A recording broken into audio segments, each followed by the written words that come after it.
Doctor KM Cheriyan Institute of Medical Sciences ചെങ്ങന്നൂരിലെ neuro സർജറിയുടെ advanced operation തിയേറ്ററിലാണ് ഞാനുള്ളത്. നമുക്ക് അകത്തേക്കൊന്ന് കയറാം.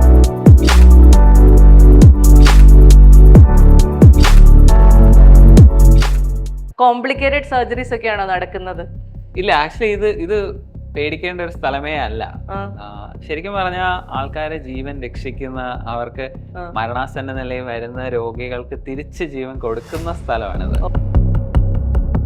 ഇപ്പം ന്യൂറോ സർജറിയിലുള്ള ഏറ്റവും അഡ്വാൻസ് ലേറ്റസ്റ്റ് ആയിട്ടുള്ള ഒരു എക്യുപ്മെന്റ് ആണ് ഈ മെഷീൻ. ഇതിന് നമ്മള് ന്യൂറോ നാവിഗേഷൻ എന്ന് പറയും. അത് നമ്മുടെ കാറിലൊക്കെ നാവിഗേഷൻ കേട്ടിട്ടില്ലേ, ഗൂഗിൾ മാപ്സ്. നമ്മളിപ്പോ ഒരു സ്ഥലത്തേക്ക് വീട്ടിലേക്ക് പോകാനുള്ള വഴി എടുക്കും, അതുപോലെ തന്നെയാണ് ന്യൂറോ നാവിഗേഷൻ.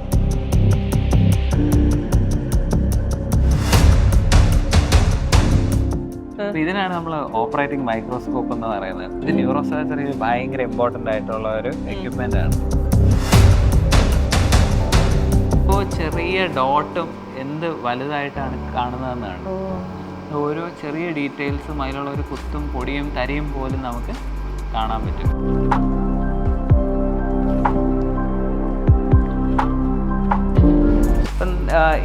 ഇതുപോലെ ഇരിക്കും. ഇതൊരു എൻഡോസ്കോപ്പിക് കാർട്ട് എന്ന് പറയും. ഇതിൽ പ്രധാനമായിട്ടും നമ്മൾ നട്ടലിലെ ഡിസ്ക് സർജറിക്ക് ഉപയോഗിക്കുന്ന മെഷീനാണ് സ്പൈൻ എൻഡോസ്കോപ്പ്.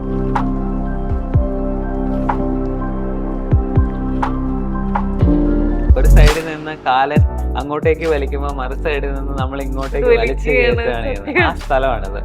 അപ്പോ ഒരിക്കലും പേടിക്കേണ്ട ഒരു ആവശ്യമില്ല.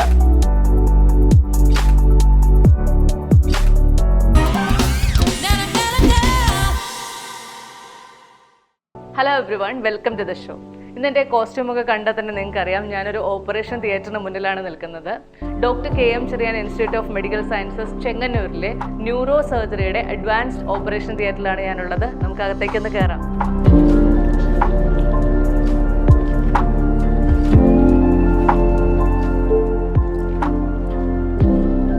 ന്യൂറോ സർജറി ഡിപ്പാർട്ട്മെന്റിലെ ഡോക്ടർ വിഷ്ണു PS ആണ് നമ്മുടെ ഉള്ളത്. Doctor, welcome to the show. Thank U.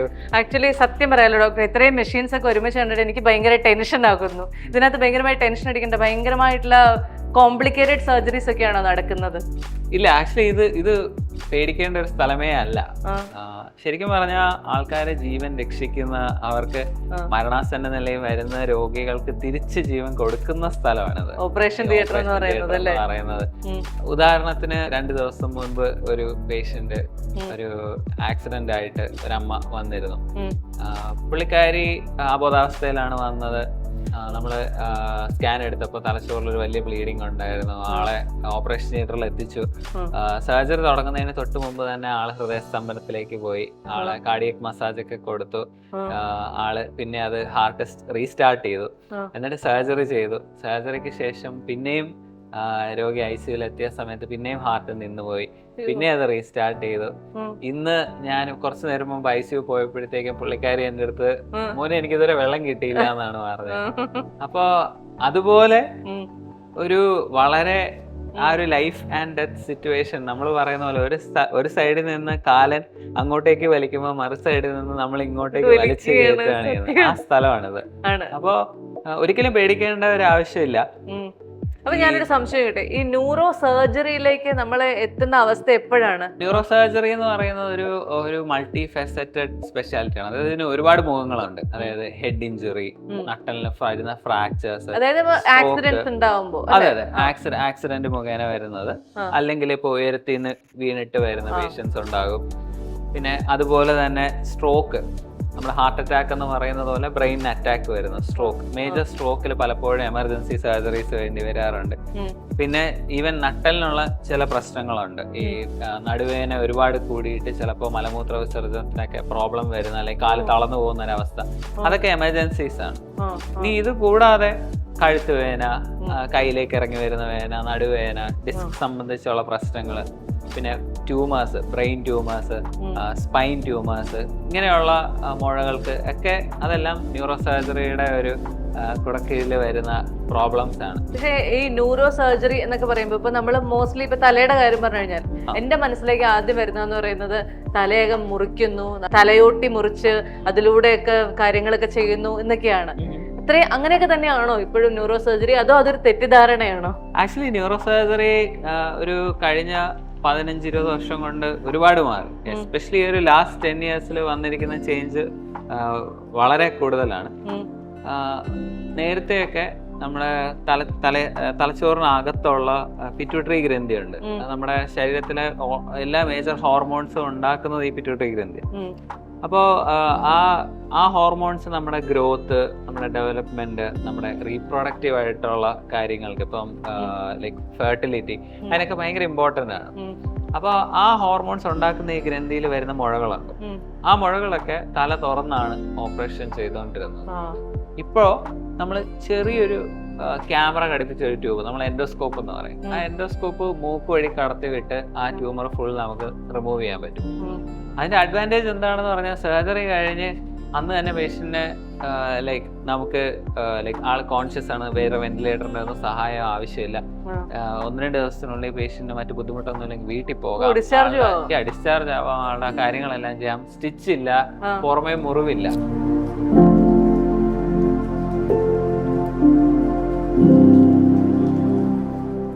ഇപ്പം ന്യൂറോ സർജറിയിലുള്ള ഏറ്റവും അഡ്വാൻസ്ഡ് ലേറ്റസ്റ്റ് ആയിട്ടുള്ള ഒരു എക്യുപ്മെന്റ് ആണ് ഈ മെഷീൻ. ഇതിന് നമ്മള് ന്യൂറോ നാവിഗേഷൻ എന്ന് പറയും. അത് നമ്മുടെ കാറിലൊക്കെ നാവിഗേഷൻ കേട്ടിട്ടില്ലേ, ഗൂഗിൾ മാപ്സ്. നമ്മളിപ്പോ ഒരു സ്ഥലത്തേക്ക് വീട്ടിലേക്ക് പോകാനുള്ള വഴി എടുക്കും, അല്ലെങ്കിൽ മറ്റൊരു സ്ഥലത്തേക്ക് ചെല്ലുമ്പോഴത്തേക്ക് അത് നമ്മളെ കറക്റ്റ് ആ സ്ഥലത്തേക്ക് എത്താൻ ഹെൽപ്പ് ചെയ്യുന്നു, ഏറ്റവും ചെറിയ ടൈമിൽ എത്താൻ ഹെൽപ്പ് ചെയ്യുന്നു. അതുപോലെ തന്നെയാണ് ന്യൂറോ നാവിഗേഷൻ.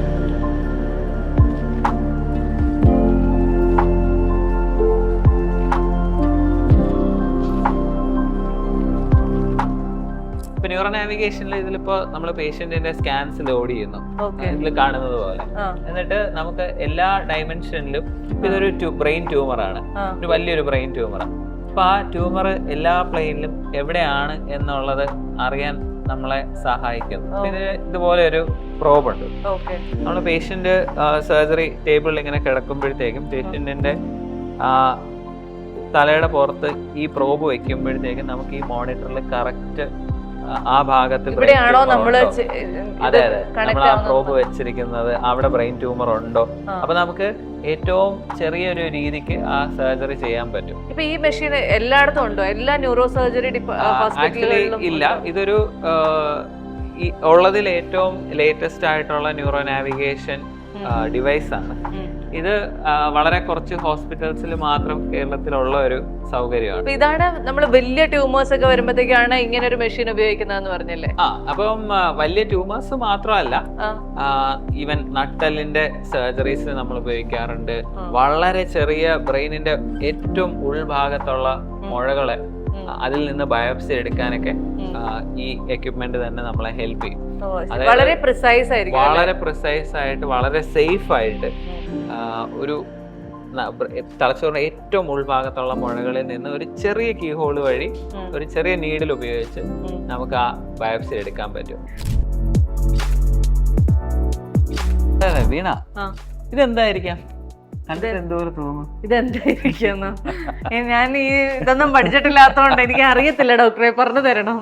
ശരി, ഇതിനാണ് നമ്മൾ ഓപ്പറേറ്റിംഗ് മൈക്രോസ്കോപ്പ് എന്ന് പറയുന്നത്. ഇത് ന്യൂറോ സർജറിയിൽ ഭയങ്കര ഇമ്പോർട്ടന്റ് ആയിട്ടുള്ള ഒരു എക്യുപ്മെന്റ് ആണ്. നമ്മുടെ തലച്ചോറിനകത്തുള്ള മുഴകൾ, ഞരമ്പുകൾ, രക്തക്കുഴലുകളൊക്കെ വളരെ ചെറുതാണ്. അപ്പൊ അത്രയും ഫൈൻ ആയിട്ടുള്ള ഒരു സ്ഥലത്ത് അതിനേക്കാൾ ഫൈൻ ആയിട്ട് സർജറി ചെയ്യണമെങ്കിൽ നമുക്ക് ഇതുപോലെയുള്ള ഒരു എക്യുപ്മെന്റ് ഭയങ്കര ഇമ്പോർട്ടന്റ് ആണ്. ഒരു അഡ്വാൻസ്ഡ് ആയിട്ടുള്ള ഓപ്പറേറ്റിംഗ് മൈക്രോസ്കോപ്പ്. ഉദാഹരണത്തിന് ഇപ്പൊ എന്റെ കയ്യിൽ ഒരു കീ ഉണ്ട്, ഞാൻ ആ കീ ഇതിനടിയിൽ വെക്കാണ്. അപ്പോ നോർമലി ഞാൻ ഇതുവഴി ഇങ്ങനെ നോക്കിയായിരിക്കും സർജറി ചെയ്യുക. അപ്പൊ അത് ആ മോണിറ്ററിൽ അതിൽ കാണുന്ന ആ ഒരു പ്രൊജക്ഷൻ കാണാൻ പറ്റും. അപ്പൊ ആ കീയിലെ ഓരോ ചെറിയ ഡോട്ടും എന്ത് വലുതായിട്ടാണ് കാണുന്നതെന്ന് കണ്ടോ മോണിറ്ററിൽ? ഓരോ ചെറിയ ഡീറ്റെയിൽസും അതിലുള്ള ഒരു കുത്തും പൊടിയും തരിയും പോലും നമുക്ക് കാണാൻ പറ്റും. അല്ല, അപ്പൊ ഞാൻ സംശയിക്കട്ടെ, നമ്മളിപ്പോ സ്ക്രീനിൽ നോക്കിയിട്ടായിരിക്കോ ഈ സർജറി ചെയ്യുക, അതോ ഇവിടെ നോക്കിയായിരിക്കോ? നോർമലി ഓപ്പറേറ്റ് ചെയ്യുമ്പോഴത്തേക്കും ഈ ഐ പീസ് വഴി നോക്കി നമ്മൾ ഇൻസ്ട്രുമെന്റ്സ് വെച്ചിട്ടായിരിക്കും ഇങ്ങനെ ഓപ്പറേറ്റ് ചെയ്യുക. ഓക്കെ. അപ്പൊ പിന്നെ എന്തിനാ ഈ വലിയ സ്ക്രീൻ വെച്ചേക്കുന്നത്? അത് പലപ്പോഴും ഇപ്പൊ നമ്മൾ 2 സർജൻസ് ഉണ്ടാവും, കൂടെ അസിസ്റ്റ് ചെയ്യുന്ന നഴ്സസ് ഉണ്ടാവും. അപ്പൊ അവർക്ക് കാണാൻ, അനസ്തീഷ്യ ഡോക്ടറിനെ കാണാൻ, കാരണം അതിന് നമ്മൾ ചില ക്രിട്ടിക്കൽ സ്റ്റെപ്സിൽ അനസ്തീഷ്യ സൈഡിൽ നിന്ന് ചില കാര്യങ്ങൾ ചിലപ്പോൾ ചെയ്യേണ്ടതുണ്ട്, അല്ലെങ്കിൽ നഴ്സസിന് എക്യുപ്മെന്റ് അതിനനുസരിച്ച് റെഡിയാക്കേണ്ടതുണ്ട്. അതിന് വേണ്ടിയിട്ടാണ് ഈ മോണിറ്റർ. ഇത് എല്ലായിടത്തും കോമൺ ആയിട്ടുള്ളതാണോ അതോ വളരെ അഡ്വാൻസ്ഡ് ആയിട്ടുള്ള ഒരു മെഷീനാണോ? ഇല്ല, മൈക്രോസ്കോപ്സ് പല ടൈപ്പ് ഉണ്ട്. എല്ലാ ഹോസ്പിറ്റൽസിലും മൈക്രോസ്കോപ്സ് കാണാറില്ല. അപ്പം ഇതൊരു ന്യൂറോ സർജിക്കൽ അഡ്വാൻസ്ഡ് ആയിട്ടുള്ള ഒരു മൈക്രോസ്കോപ്പാണ്. ഡോക്ടർക്ക് എപ്പോഴെങ്കിലും ഒരു ഭയങ്കര ഇമോഷണൽ ആയിട്ട് ഒരു സർജറി ചെയ്യേണ്ട അവസ്ഥ വന്നിട്ടുണ്ടോ? നമുക്ക് വളരെ നമ്മൾ എല്ലാ ദിവസവും കാണുന്ന പലരെയും നമ്മള് ജീവിതത്തിൽ പല ഘട്ടങ്ങളിലും ഓപ്പറേഷൻ ചെയ്യേണ്ട ഒരു അവസരങ്ങൾ വന്നിട്ടുണ്ട്. ഉദാഹരണത്തിന് എൻ്റെ കൂടെ തന്നെ വർക്ക് ചെയ്തിരുന്ന ഒരു നഴ്സ്, പുള്ളിക്കാരിയുടെ ഹസ്ബൻഡ് ഒരു മേജർ ഹെഡ് ഇഞ്ചുറി ആയിട്ട് വന്നിട്ട് നമ്മൾ അത് സർജറി ചെയ്യേണ്ടി വന്നു. ആളിവിടെ ഹോസ്പിറ്റലിൽ എത്തുന്ന സമയത്ത് വളരെ സിക്കായിരുന്നു, അൺകോൺഷ്യസ് ആയിരുന്നു, വെന്റിലേറ്ററിലായിരുന്നു. അപ്പം പ്രോബ്ലി മരിച്ചു പോകും എന്നുള്ളൊരു സാഹചര്യമൊക്കെ ആയിരുന്നു. പുള്ളിക്കാരൻ ഇപ്പൊ കംപ്ലീറ്റ്ലി ഹെൽത്തി ആയിട്ട് വീട്ടില് ഡിസ്ചാർജ് ആയി പോയിട്ടുണ്ട്. ഇങ്ങനെ കിട്ടുമ്പോ ഒരു ഭയങ്കര മെന്റൽ സാറ്റിസ്ഫാക്ഷൻ ആയിരിക്കും അല്ലേ? ആണ്. ആക്ച്വലി അവർ ഡിസ്ചാർജ് ആയി പോകുന്ന സമയത്ത് അവർ ഇംപ്രൂവ് ആകുന്ന ആ ഒരു മൊമെന്റ്, അതൊരു ഭയങ്കര മെന്റൽ സാറ്റിസ്ഫാക്ഷൻ ആണ്. എന്നാൽ അറ്റ് ദ സെയിം ടൈം ഈ സർജറീസ് നമുക്കൊരു ഭയങ്കര ഒരു മെന്റൽ ടോൾ ഉണ്ട്. അതായത് നമുക്കൊരു ഇമോഷണൽ സ്ട്രെങ്ത് കൂടെ വേണം. സർജിക്കൽ സ്കില്ലും അതിനോടൊപ്പം തന്നെ ഒരു ഇമോഷണൽ സ്ട്രെങ്ത് കൂടെ വേണം. ഞാൻ ചോദിക്കാൻ വരുന്നത് ഡോക്ടറെ, ഒരു സർജറി എന്നൊക്കെ പറഞ്ഞാൽ ഒരു 6 to 8 hours ഒക്കെ മിനിമം പോവില്ലേ? ന്യൂറോ സർജറി പൊതുവെ സർജറീസ് എല്ലാം വളരെ ലോങ് ആണ്. ചിലപ്പോ ഒരു 4-5 മണിക്കൂർ തൊട്ട് ഒരു ഫുൾ ഡേ വരെയൊക്കെ സർജറി പോകാം. ആണ്. അപ്പൊ ഇത്രയും നമുക്ക് ഭയങ്കര ഫോക്കസ് വേണ്ടതല്ലേ? വളരെയധികം കോൺസെൻട്രേഷൻ വേണം. അത്രയും നേരം കണ്ടിന്യൂസ് ആയിട്ട് വർക്ക് ചെയ്യാൻ ഒരു മൈൻഡ് വേണം അല്ലേ? അല്ലേ?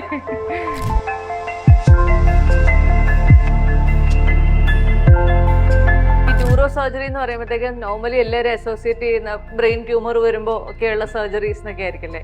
ഈ ബ്രെയിൻ ട്യൂമർ സർജറി എന്നൊക്കെ പറഞ്ഞാൽ ഭയങ്കരമായിട്ടുള്ള ബ്ലീഡിങ് ഉണ്ടാവുന്നു, അല്ലെങ്കിൽ ഭയങ്കര അത്തരത്തിലുള്ള ഭയങ്കര രക്തരൂഷിതമായ ഒരു അവസ്ഥയാണോ? അതില് പ്രത്യേകിച്ച് മെനിഞ്ചോമ എന്നൊക്കെ പറയുന്ന തലച്ചോറിന്റെ കവറിങ്ങിൽ നിന്ന് വരുന്ന വലിയ മുഴകളൊക്കെ ഉണ്ടാവും. അത് പൊതുവെ ഭയങ്കരമായിട്ട് ഓപ്പറേഷൻ സമയത്ത് ബ്ലീഡിങ് ഉണ്ടാകാൻ സാധ്യതയുള്ള ഒരു തരം മുഴയാണ്. മാത്രമല്ല പലപ്പോഴും അത് ഭയങ്കര കട്ടിയായിരിക്കും, അതിൽ കാൽഷ്യം ഒക്കെ വന്നടിഞ്ഞിട്ട് അത് പാറക്കല്ല് പോലെ ഇരിക്കും. അപ്പൊ അങ്ങനെയുള്ള മുഴകളെ നീക്കം ചെയ്യാൻ ഹെൽപ്പ് ചെയ്യുന്ന മറ്റൊരു ഉപകരണമാണ് ഈ അൾട്രാസോണിക് ആസ്പിറേറ്റർ. ഇതൊരു അൾട്രാസോണിക് ആസ്പിറേറ്റർ മെഷീനാണ് സോറിങ് എന്ന് പറയുന്ന കമ്പനി. അപ്പൊ ഇതില് ഇവിടെ നമുക്ക് കാണാം ആസ്പിറേഷൻ, അൾട്രാസൗണ്ട്, ഇറിഗേഷൻ എന്നൊക്കെ പറഞ്ഞിട്ട്. ഈ അൾട്രാസൗണ്ട് ഉപയോഗിച്ച് ഇതിൽ നമുക്ക് ഇവിടെ സെറ്റിംഗ്സ് ചേഞ്ച് ചെയ്യാം. ഈ അൾട്രാസൗണ്ട് ഉപയോഗിച്ച് ഇതേണക്ക് ഹാർഡായിട്ടുള്ള മുഴകൾ, അല്ലെങ്കിൽ ഇതേണക്ക് ഒരുപാട് ബ്ലീഡിങ് വരാൻ സാധ്യതയുള്ള മുഴകൾ നമുക്ക് അതിനെ പൊടിക്കാൻ പറ്റും. പൊടിച്ചിട്ട് ഈ ഇറിഗേഷൻ എന്ന് പറഞ്ഞാൽ അങ്ങോട്ടേക്ക് വെള്ളം സ്പ്രേ ചെയ്ത് തിരിച്ച് ഈ ആസ്പിറേഷൻ എന്ന് പറഞ്ഞാൽ അത് ഈ മെഷീൻ തന്നെ അതിനെ വലിച്ചെടുക്കും.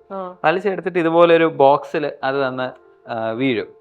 അപ്പോ ഈവൻ നമുക്ക് ഇതിനെ ക്യൂസ ട്രാപ്പ് എന്ന് നമ്മൾ പറയും. അപ്പൊ ഈ ട്രാപ്പിനെ എടുത്ത് നമുക്ക് ബയോപ്സിക്കും സെൻഡ് ചെയ്യാൻ പറ്റും. ഇതിന്റെ ഗുണം പ്രധാനമായിട്ട് ഇത് വൈറ്റൽ സ്ട്രക്ചേഴ്സിനൊന്നും ഡാമേജ് വരാത്ത രീതിക്ക് നമുക്ക് ഇതിനൊക്കെയുള്ള ഹാർഡായിട്ടുള്ള ക്രിട്ടിക്കൽ ഏരിയാസിലുള്ള ട്യൂമേഴ്സിനെ ഓപ്പറേറ്റ് ചെയ്യാൻ ഭയങ്കര ഹെൽപ്ഫുൾ ആണ്. അപ്പം ഈ ബ്ലീഡിങ് കുറയുന്നത് കൊണ്ട് തന്നെ സർജറി സേഫർ ആകും, ഫാസ്റ്റർ ആയിട്ട് ഫിനിഷ് ചെയ്യാനും പറ്റും. ഇതിലൊക്കെ ചെയ്യുന്ന ഒരു സർജറി എന്ന് പറയുമ്പോൾ നോർമലി എത്ര മണിക്കൂർ എടുക്കുമായിരിക്കും? ഒരുവിധം അത്യാവശ്യം വലിയ ബ്രെയിൻ ട്യൂമർ സർജറീസ് ഒക്കെ 10 മുതൽ 16 മണിക്കൂർ, ചിലപ്പോൾ ഒരു ഫുൾ ഡേ ഒക്കെ നീണ്ടു നിൽക്കാം. ഒരു ദിവസമൊക്കെയുള്ള സർജറീസ് ഉണ്ടല്ലേ? ഒരു ഫുൾ ഡേ അല്ലെങ്കിൽ ചിലപ്പോ മൾട്ടി സ്റ്റേജ്ഡ് ആയിട്ട് ചിലപ്പോ 2-3 ദിവസമൊക്കെ ആയിട്ട് വരെ ഓപ്പറേറ്റ് ചെയ്യേണ്ടി വന്നേക്കാം. അങ്ങനെയുള്ള ഒരു ഇൻസിഡന്റ് ഡോക്ടറുടെ ഓർമ്മയിലുണ്ടോ? ഡോക്ടർ അങ്ങനെ ചെയ്തേ? നമ്മൾ നേരത്തെ ആ ന്യൂറോ നാവിഗേഷൻ മെഷീനിൽ കണ്ട ആ ഒരു മുഴ ഒരു 16 മണിക്കൂർ നീണ്ടുനിന്ന സർജറി ചെയ്ത് ആ മുഴ നമ്മൾ റിമൂവ് ചെയ്തത്. അതിന് ഈ മെഷീൻ നമ്മൾ ഒരുപാട് ഹെൽപ്പ് ചെയ്തത്. ആ പേഷ്യന്റ് ആക്ച്വലി ഒരു ബുദ്ധിമുട്ടും ഇല്ലാതെ തന്നെ നടന്ന് വീട്ടിൽ പോയി. ആള് ഓക്കെ ആണ്. ആണല്ലേ? കാര്യം സർജറീസ് ഒക്കെ ഇത്ര കോംപ്ലക്സ് ആണ്, കോംപ്ലിക്കേറ്റഡ് ആണെന്ന് പറഞ്ഞാലും at the end of the day പേഷ്യന്റിനെ സംബന്ധിച്ച് പേഷ്യന്റ് ഹാപ്പി ആയിട്ട് നടന്ന് വീട്ടിൽ പോകാൻ പറ്റുക എന്ന് പറയുന്നത് ഭയങ്കര ബ്ലെസ്ഡ് ആയിട്ടുള്ള. അപ്പൊ അതിന് നമ്മളെ ഹെൽപ്പ് ചെയ്യുന്നതും ഇതുപോലെയുള്ള ആ ഒരു സയൻസിന്റെ പുതിയ പുതിയ കണ്ടുപിടുത്തങ്ങളാണ്. അതെ. ഇനി അങ്ങനെ ഒരു ഭയങ്കര ഇന്നോവേറ്റീവ് ആയിട്ടുള്ള ഒരു മെഷീൻ ഇവിടെ ഏതായിരിക്കും? അപ്പൊ നമ്മൾ 3 കാര്യങ്ങൾ പറഞ്ഞു.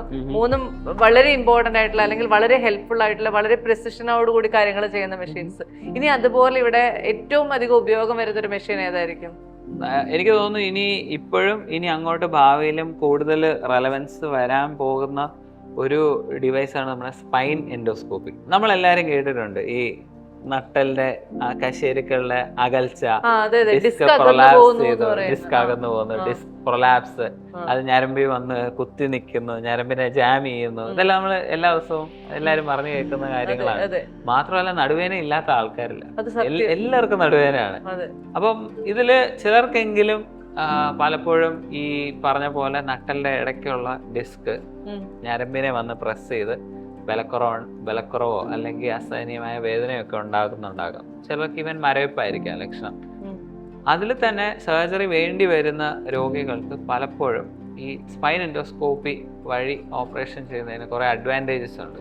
ഇതുപോലെ ഇരിക്കും. ഇതൊരു എൻഡോസ്കോപ്പി കാർട്ട് എന്ന് പറയും. അതായത് നമ്മൾ ആ എക്യുപ്മെന്റ് എല്ലാം ഇപ്പം വളരെ ക്ലീൻ ആയിട്ട് സ്റ്റെറൈൽ ആയിട്ടാണ് ഇരിക്കുന്നത്. പക്ഷെ ഇതുപോലെയുള്ള ഒരു കാർട്ടാണ് നമ്മൾ പുറമേ കാണുന്നത്. അതായത് അതിനൊരു മോണിറ്റർ ഉണ്ടാകും, പിന്നെ കുറച്ച് പമ്പ് എന്ന് പറയുന്ന കാര്യങ്ങളുണ്ടാവും. അതായത് വാട്ടർ ഒക്കെ പമ്പ് ചെയ്ത് ആ മെഷീനകത്തേക്ക് കടത്തി വിടാൻ. പിന്നെ നമ്മൾ ബ്ലീഡിങ് എന്തെങ്കിലുമൊക്കെ ഉണ്ടെങ്കിൽ അതിനെ നിർത്താൻ വേണ്ടി ഉപയോഗിക്കുന്ന കുറച്ച് കോയാഗുലേറ്റേഴ്സ്, അതായത് ഈ ബ്ലീഡിങ് നിർത്താനുള്ള മെഷീൻ, അങ്ങനെയുള്ള കുറച്ച് ഡിവൈസസ് ഉണ്ടാവും. അപ്പം ഇതിനാണ് ഒരു എൻഡോസ്കോപ്പി കാർട്ട് എന്ന് പറയുന്നത്. ഇതില് പ്രധാനമായിട്ടും നമ്മൾ നട്ടലിലെ ഡിസ്ക് സർജറിക്ക് ഉപയോഗിക്കുന്ന മെഷീനാണ് സ്പൈൻ എൻഡോസ്കോപ്പി. അപ്പം ഇത് അതിന് സിമിലർ ആയിട്ടുള്ള ഒരു എൻഡോസ്കോപ്പി കാർട്ടാണ്.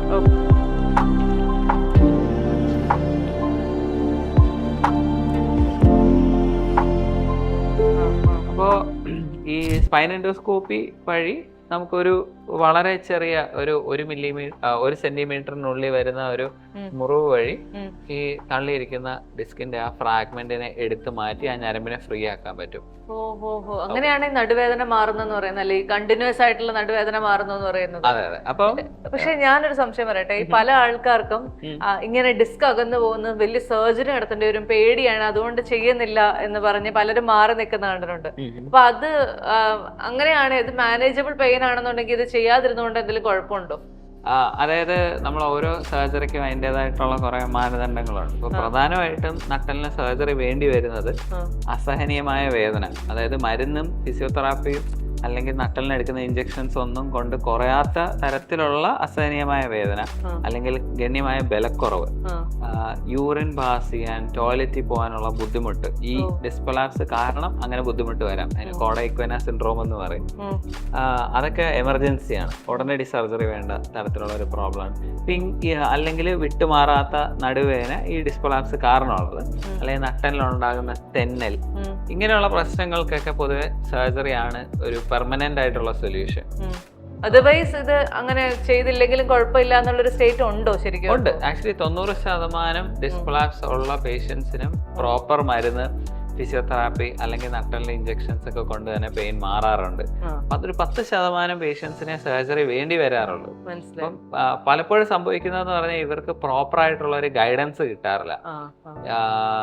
ഇതിനെപ്പറ്റി വലിയ ധാരണയില്ലാത്ത ഒരു സ്ഥലത്തായിരിക്കാം അവർ ചെന്ന് എത്തിപ്പെടുന്നത്. അപ്പോൾ കൃത്യമായിട്ടുള്ള മെഡിസിൻസ് ആയിരിക്കില്ല, കൃത്യമായിട്ടുള്ള ടെസ്റ്റുകളായിരിക്കില്ല. അപ്പം അത് മിസ്ഡയഗ്നോസ്ഡ് ആകാം.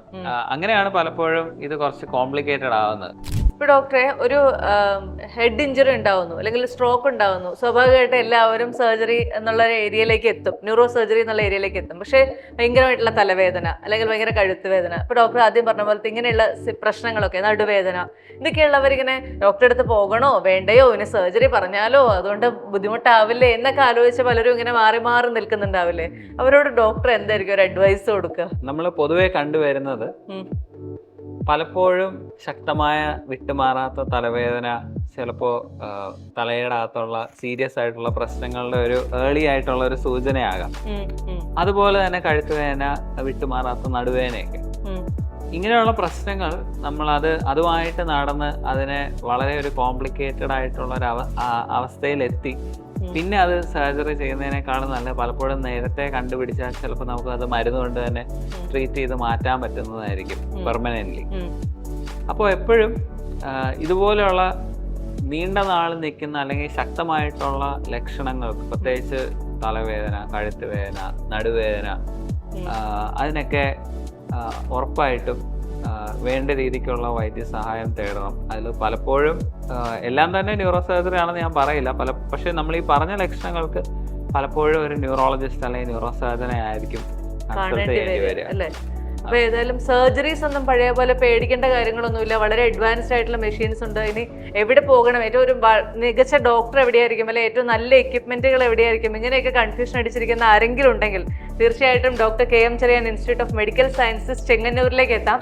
നമ്മളിപ്പോൾ ഇവിടെ ഓൾമോസ്റ്റ് എല്ലാ മെഷീൻസും എക്സ്പ്ലോർ ചെയ്ത് കഴിഞ്ഞു. വളരെ അഡ്വാൻസ്ഡ് ആയിട്ടുള്ള, വളരെ ചുരുക്കം ഹോസ്പിറ്റലുകളിൽ മാത്രമുള്ള മെഷീൻസ് അടക്കം എല്ലാ ഫെസിലിറ്റീസും ഇവിടെയുണ്ട്. അപ്പൊ ധൈര്യമായിട്ട് ഇങ്ങോട്ട് വരാം അല്ലേ? തീർച്ചയായും. ഡോക്ടർ വിഷ്ണു ഉണ്ടാവും. അപ്പോൾ എല്ലാവർക്കും രോഗങ്ങളൊന്നും ഇല്ലാത്ത വളരെ ആരോഗ്യമുള്ള ഒരു ജീവിതം ഉണ്ടാകട്ടെ. ഇനി എന്തെങ്കിലും പ്രശ്നങ്ങളുണ്ടെങ്കിൽ തീർച്ചയായിട്ടും ഡോക്ടറെ സമീപിക്കാവുന്നതാണ്. Wishing you all the very best doctor, and thank you so much.